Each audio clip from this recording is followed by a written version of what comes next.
பிரியமானவர்களே, இயேசுவின் நாமத்தில் உங்களை வாழ்த்துகிறேன். நல்லா இருக்கீங்களா? சுகமா இருக்கீங்களா? சந்தோஷமா இருக்கீங்களா? எப்பவும் கர்த்தருக்குள்ள சந்தோஷமா இருக்கணும். இந்த துக்கம், பயம், கலக்கெல்லாம் இருக்கக்கூடாது. இயேசு இருக்கிறாரில்ல, அவர் பார்த்து கொள்ளுவார். ஆனா நீங்க ஒரு காரியம் செய்யணும். ஆண்டவரிடத்துல ஒரு காரியம் கேட்டீங்கன்னா பெற்றுக்கொள்ளும் வரைக்கும் பொறுமையா காத்திருக்கணும்.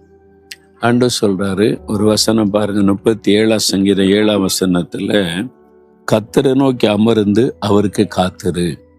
உங்களை பார்த்தா சொல்றார், மகனே மகளே, நீங்க கேட்டீங்க, ஜெபிச்சீங்க, ஒன்றும் நடக்க மாட்டேங்குன்னு சோர்ந்திருக்கீங்களா? காத்திருக்கணும்.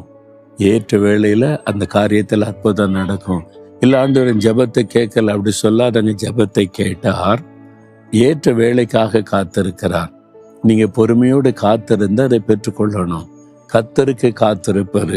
ஆபிரகாம் பாருங்க, 25 வருட வாக்குத்தத்தை நிறைவேற காத்திருந்தார். இடையில சில சோர்வு, பிரச்சனை, நெருக்கெல்லாம் வந்துச்சு. ஆனாலும் கூட 25 வருஷம் கழிச்சு அந்த ஆசீர்வாதத்தை பெறும்போது எப்படி இருந்திருக்கும்ல? காத்திருந்து பெறுகிற ஆசீர்வாதம் ஒரு பெரிய மகிழ்ச்சியை கொடுக்கும். நீங்களும் பொறுமையா காத்திருங்க. நீங்க ஜெபித்த காரியத்தில் அற்புதம் நடக்கும். பெற்றுக்கொள்ள போகிறீங்க. ஆண்டவர் பிந்த மாட்டார். சரியான நேரத்தில் அற்புதம் நடக்கும். நீங்க பயந்து கொண்டிருக்கிற காரியத்துக்கு கலங்காம, ஆண்டவரே நான் பொறுமையா காத்திருக்கிறேன், எனக்கு செய்வீங்கன்னு விசுவாசிக்கிறேன்னு மட்டும் சொல்லுங்க.